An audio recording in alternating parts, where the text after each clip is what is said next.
go. Hour 2 on a Monday. It flew by. Trent Dilfer stopping by. 15 minutes live in Los Angeles. It's The Herd, wherever you may be and however you may be listening. We're on Fox Sports Radio and right here on FS1. There's so much fun. So there's no World Series game tonight. Tomorrow the Dodgers are going to MacGyver it and throw a bunch of relievers for an inning or two, and they're going to lose. And then Walker Buehler will pitch in Game 7, their ace, and they'll win the World Series. That's my big baseball prediction. They're really good when they have one of their two aces on the mound. They're a great team. If they have to just kind of, make it up and go to the bullpen, and it's a limited team. They are a great bullpen away from being unbelievable, because they have nothing but sticks, and Mookie Betts was just the juice they needed. The World Series has been great so far. Games have been unbelievable so far. It's been really fun, and I would love a Game 7. Yeah. Tonight, Monday Night Football is Rams hosting the Chicago Bears. I like the Rams by about a touchdown. So I think the Rams are a little better than we think, because I think losing to San Francisco, as New England discovered yesterday, Joy mentioned this, we buried San Francisco way too early. I get tired of everybody talking about injuries. Philadelphia's got injuries. They're competitive. San Francisco's had a bunch of injuries. They're playing well. You can't give me Dallas's injuries. Yes, Dak, but you can watch a football team. They either compete or they don't. Very few players in this league are worth more than half a point. Like, you either compete or you don't. You can't blame injuries. All right, here we go. We do it every Monday. Colin right, Colin wrong. Where Colin was right? Well, I said New England was the slowest offense in professional football, and they were going to be a 5-11 or a 6-10 team, and that is what they look like now. Listen, we can bang on Cam, and I will later, but they have no speed at tight end or wide receiver. They do not have an elite running back. Their best offensive lineman is a rookie. This is sort of the arrogance of, Belichick takes over the draft in January. I got it from here. They have not drafted an offensive all-pro since Gronk. It's over a decade ago. They are not very good offensively.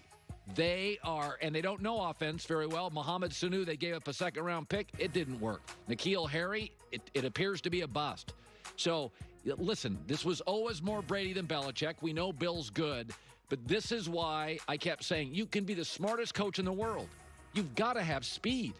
You've got to have playmakers. You don't think Michael Thomas makes Sean Payton a better coach? You don't think Travis Kelce and Mahomes don't make Andy Reid a better coach? This is the slowest football team in the National Football League. The only team in the NFL that scored less is the Jets. That says it all. Where Colin was wrong. Andy Dalton's not almost as good as Dak if you give him the weapons. Listen, the offensive line's in shambles, and Andy can't move. In Cincinnati, when he had two good tackles, he was a pretty good quarterback. They are a mess, and Andy's been a disaster. His passer rating is 58. And Dak's, and we always knew Dak was better than Dalton, but Dak's ability to move the pocket and avoid pressure and take the hits especially, I like Dak, and it was undervalued. The gap between Dak and Dalton is substantial. Where Colin was right? Yes, Tom Brady can still play. What can't Tom Brady do? Lead? Is he still a good leader? Is he efficient? I don't get that his arm's dying. I think he makes all the throws. I never thought he was a great deep ball thrower. I never thought he was an athlete. This idea that Tom Brady can't play, it looks like Tom Brady to me. Now, I do think he was livelier. His arm was livelier first 10, 12 years of his career, and I do believe the last 5, 6 years that he gets tired in November and he loses something off his fastball, and there's certain throws he's not good at. But they're not asking him to make those throws. And if you give him great players, when I'm watching him play, he looks so much like Tom Brady 7 years ago to me. All the critics, I don't get it. He still does one thing brilliantly: lead. And for certain organizations, it's more than just throwing a football. Tampa's had talent for years.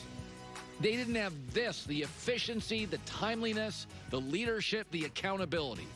Where Colin was wrong. I had the Steelers at 8-8. They're 6-0.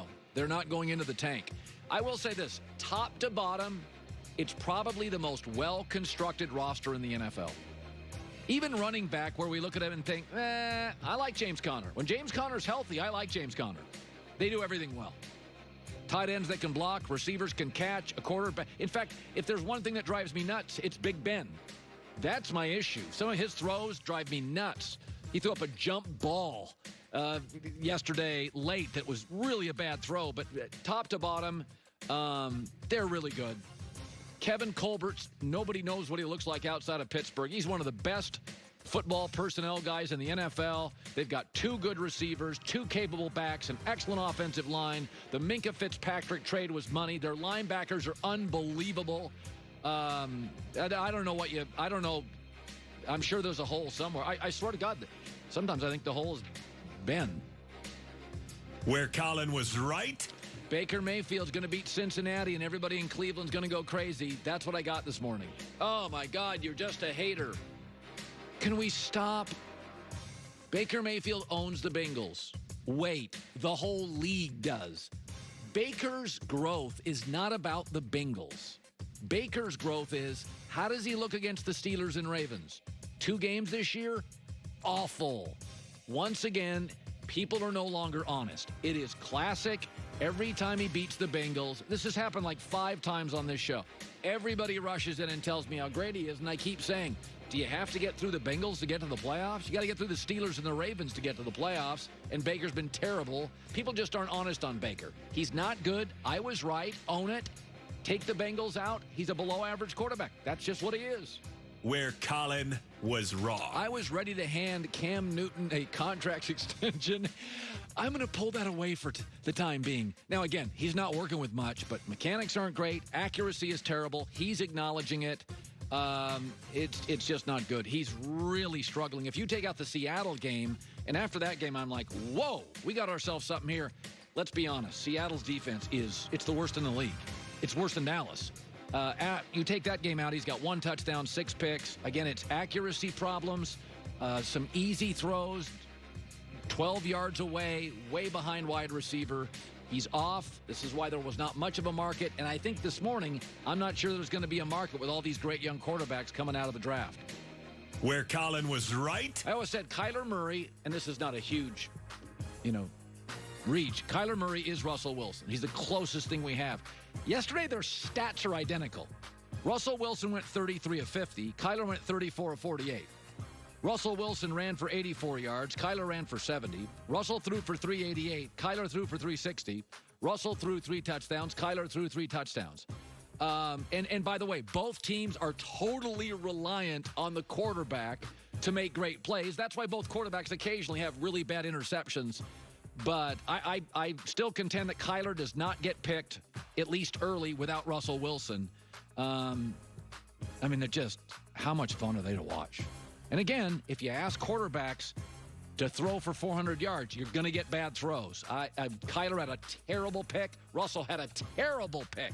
That's life if you're asking a guy to throw 48 times. Where Colin was wrong. Yeah, I whiffed on Denver. It does not appear Drew Lock and Denver are going to be a challenger to anybody. They're not even interesting now.